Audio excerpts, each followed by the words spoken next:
Ladies and gentlemen, hey, hi, how you doing? Welcome back to the channel. Thank you so much for stopping by. We saw a bit of a shakeup with the SMG meta here in season 4 so far, and today I wanted to go through and rank every single SMG we have in the game right now between MW, Cold War, and Vanguard, see which ones are top tier meta, which ones are competitive, viable, so on and so forth, and of course, break down the loadouts for the best options we have in the game right now. As we go through it all, if you enjoy the video or if you find it helpful, let me know by dropping a like on it. And if you're new here or if you have not already subscribed, every day I got you covered with all things going on in COD, so feel free to hit that sub button and turn on those post notifications. Also, shout out to Gamer Advantage. You guys always see me wearing these frames in the videos.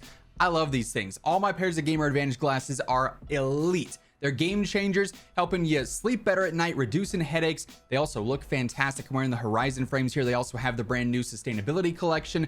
Plenty of frame options. They offer prescription or regular lenses. And if you ever want to get a pair for yourself, code Immortal gets you a discount at checkout. Link for that will be down below. So we are here on our SMG tier list. I decided to just go ahead and full reset this thing, take everything out of the categories, because the last time we went over this was a very different SMG meta, and this is just a quicker way to go about things. So it's a somewhat defined meta right now. There are a few sort of options that you could get away with using, but it's for the most part pretty definitive which are top meta options. First up, Cold War 74U.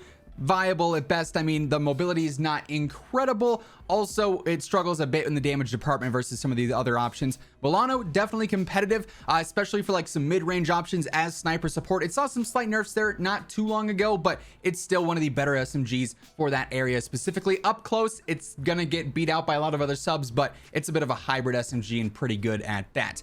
LC10, viable at best. Again, this thing really has not been good since Verdansk 84 after it got that one severe nerf back in the day. KSP, also viable. Burst SMG, I mean, it's just going to get fried by other full auto SMGs that have better damage values. Lazy, if he's watching this video, is going to be very disappointed to hear that. Mac 10, definitely competitive. It got a buff after this last update.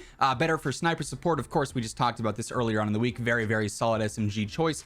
Cold War MP5, certainly competitive as well. Really good TTK through about 10 meters. Then it's not super great, but it's got some solid damage there and good mobility too. Bullfrog, I'd say, is also competitive. Decent damage, huge magazine. So for trios, quads, it's fantastic to try and play at a disadvantage. Fennec, I would say, is probably viable at best. The damage per mag is with 300 health is just not it. It's really a solos and duos gun. Trios and quads, you're pushing it, but hey, it's fun to use, that's for sure. ISO, though, is like the worst version of the Fennec. Everything the Fennec can do, the ISO does, just slightly worse. So I'm saying that's below average. MP7 from MW is competitive. Again, a very great sniper support SMG, similar to the Milano in a lot of ways. MW AUG is borderline competitive in top meta, honestly. The thing with 5.56 is it's so slow and also got a nerf not too long ago that it's no longer a clear meta SMG, but even with the 9mm, it's a small magazine, but it does have a pretty impressive TTK. Also low recoil, good ADS speed. Mobility is kind of but it's definitely a very solid SMG. Like I said, borderline top tier meta as far as MW guns go. Striker 45, below average. The thing just does not hit. It does no damage. It's such a disappointing weapon. The Uzi, I would say, is viable. The magazine's really hurting it there. P90, viable, maybe borderline competitive. It doesn't have too much customization in the way of a magazine, so you get decent mobility out of it, but its damage is not anything to write home about. MW MP5, certainly competitive, really similar to the Cold War MP5 in a lot of ways. The Bison, definitely competitive as well, especially after the buff that it got a while back that sort of fixed its limb damage and whatnot. It's still a very solid choice. Cold War PPSH is competitive, maybe even borderline viable, honestly, just because the Vanguard PPSH is so good. Nailgun, definitely niche. Insane TTK, like it's absurd, but you can't customize it, so there's like no way to actually make this a viable weapon in any way. It's niche. You want to use it when you want to have fun. The Tech 9, competitive, really decent TTK. CX9, again, one of those SMGs that if the Vanguard subs weren't so good, it'd be a top meta one, but it's definitely borderline, just like with the AUG, for being top tier meta and competitive. It's a solid MW choice. OTS, definitely competitive. Lapa, competitive at best. The nerf that killed it for no reason is very unfortunate. Then we get to the Vanguard guns, and I'm sure you guys can tell where a lot of these are going to end up. That said, the M1928, the Thompson, is viable. The thing is not good. I don't know what they have against the Tommy gun, but we have all these other Vanguard subs that have been in the top meta area at one point in time. They all got plenty of blueprints. They get some attention. And then there's the M1928 or 26, I think it is in game, the Tommy gun. And it just gets left out by itself. Gets no fun, right? Like, I don't know what's going on there. The Owen gun, meta for sure. Great TTK with that no barrel build. Type 100, best TTK out of the subs. Insane. Top tier meta. Vanguard PPSH, great TTK, has multiple different builds for ADS and hipfire that are insane. Wellgun, great sniper support SMG. This one I will say is probably one of the ones that's more borderline competitive in top meta. And honestly, if I'm being real with you, if I'm going to use a sub, it's not going to be the Wellgun. So I'm going to actually drop this one down into competitive. Now, that said, this isn't in any necessary order, but I want to make it a fact here. The Wellgun is a better choice than most of these other ones, but its close range TTK is a bit slower than some of these top meta options. Its medium range TTK is where it gets a lot better for sniper support. But as far as an SMG goes, it's not necessarily my #1 sniper support choice. I'd like something like a Cooper or a Nikita. So I'm actually going to say that one's competitive. Might get some comments about that. MP40, great mobility, but its damage, again, similar to the Wellgun, is not that great up close. So I'm going to say this one's competitive too. Still leaps and bounds better than most of these other competitive subs, but versus the Owen gun, versus something like the Armagera, which is a top meta SMG, something like the Marco, which is a top SMG, the Blixen, which is a top SMG. I'm not going to choose the MP40 over those because these have better TTK properties. They also all have great mobility as well, so you can really look past that on the MP40 for some better choices. The Sten, it has the damage of a top meta SMG, but its magazine capacity is lacking. So for that, I'm gonna keep it in competitive just because it is limited in that regard. The 9mm 50 mags are viable for sure, and that's probably what I'll have on the setup that if I were to use that, but it's not the best version of that build. You'd want something like the fire rate increasing mags that are going to give you an optimal TTK, but they're so small that they don't necessarily work in trios and quads all the time. So that's sort of a drawback there. Then the UGR is also a competitive SMG. Same deal here. The magazine size is not really super great. Also kind of a funky weapon to use with the explosive rounds. So pretty defined top meta. Now, yes, you can make arguments for the Wellgun, MP40, Sten, UGR, maybe even the AUG in the CX9, but these ones up top, these 6, the Owen gun, Type, PPSH, Armagera, Marco, and Blixen, cleared best choices. So getting into these setups here, this is the top TTK, top movement, and top control Owen that I like to use. It's a nice balance of all those, super well balanced between all those categories. They make it a super consistent SMG. So we got recoil booster, no barrel because none of these really help with the TTK. Shrouded makes it easier to use, you know, in some cases. Rapid makes the TTK up close really good, but it hurts the control a lot. So, I mean, there are alternatives, but they're not going to be as good as this setup.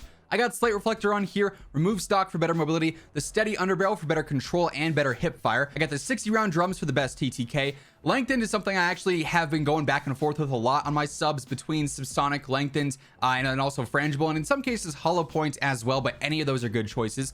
Taped grip for that better movement speed and better sprint to fire. Acrobatic for better movement, and then same deal with quick on there as well. For the Type 100, this build is all about strafe speed. When you're using this, not only do you have a great TTK because we're using the 30 Russian short mags, but when you're aiming down sights, you can strafe in any direction at an insane speed, which really throws off a lot of enemies. So this is a very, very fun setup to use. We got recoil booster, the light barrel, which is going to give us that better aim walking movement speed. We got Slate Reflector, the folding stock for better aim walking movement speed yet again, and also helps out that initial firing recoil. We got the compact underbarrel. If you struggle with the control, switch to something like the steady or the hand stop. That'll help out there, but this works great for this strafe build. 30 Russian short, like I said, that 36 round mag, it kind of sucks for the capacity, but it's got the damage. Lengthen again here is not going to be always the best choice, but you could use it if you wanted to. Subsonic is more of a go-to. Hatched here, just for some of that horizontal control. This weapon does have a lot of that. If you're super comfortable with it, go for something like leather because that'll help out with the strafe speed yet again. I also got acrobatic on there and then quick as well for some movement speed, just to speed things up a little bit and make it a bit more aggressive. For the PPSH here, this is my go-to ADS build. It's got a phenomenal TTK, recoil booster, my very own 300mm barrel for the better control on there primarily. Doesn't really slow things down too much either because we also have remove stock on there.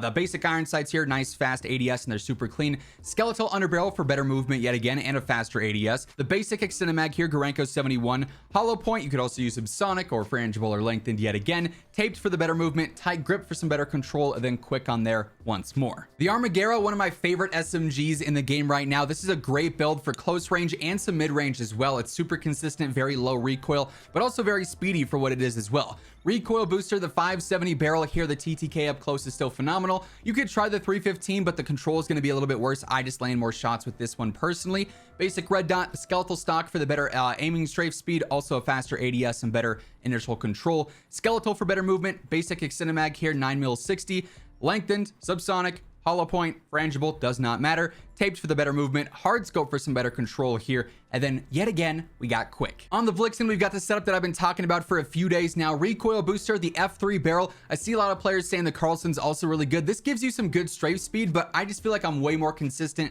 with the F3, but you could definitely try both of them and see which one you're more comfortable with. I'd choose that one at the end of the day. For me, it's the F3. Slate reflector, remove stock for better mobility, compact underbarrel for the better strafe speed yet again. Gorenko 54, subsonic, taped, fleet for the better movement speed, and also this weapon swap quickness, and then quick on there yet again. No surprises there. And then on the Marco, same setup I've been running here for a bit. Recoil booster, the 240 barrel for the best fire rate. This will give you the optimal close range TTK. Recoil could use some work, but you can definitely work past that after you master it. Slate reflector, the FR stock for that better initial recoil, also faster ADS and better movement speed. Skeletal for better movement. 8mm 64 here for the better control. I'm actually really enjoying the movement speed. Doesn't really seem like it gets slowed down all that much. Subsonic taped, gung ho, so you can fire while sprinting, get that nice and fast sprint to fire, and then also quick yet again for that better movement. Then finally, I did want to include one non-Vanguard sub, the CX9. If I wasn't using a Vanguard SMG, this would be my go-to choice right now, just because it's unique, but it also is very, very solid. Now, with the barrels, you could end up going for the CX38S, which will give you that built-in suppressor, sort of like the monolithic integral, but a little bit of a faster build is to use the CX38, then also use the monolithic suppressor on there. It's just a little bit quicker, doesn't weigh you down as much. We're gonna go for the 50-round drums on there. For sure, you definitely need that. I also like the FR stock here. It's kind of like the remove stock. And then lastly, you can sort of mess around. You could use something like a tack laser if you wanted to, or a 5mm laser. Both of those work well. You could use a Merc foregrip if you wanted to. It might slow you down a little bit. You could use a attack grip here, which is basically like the stipple grip tape. That's what I'd go for. Or you could go for something like sleight of hand and get a super fast reload. Plenty of options to choose from, and you get a pretty consistent SMG. Not as good as the Vanguard ones, but still very fun to use. And that being said, that is going to wrap things up for today. Hopefully you enjoyed the video. If you did, let me know by dropping a like on it. And if you're new here, feel free to hit that sub button and turn on those post notifications. But once again, thank you so much for tuning in. And until next time, take it easy. Have an awesome rest of your day. I'll catch you guys later. Peace out.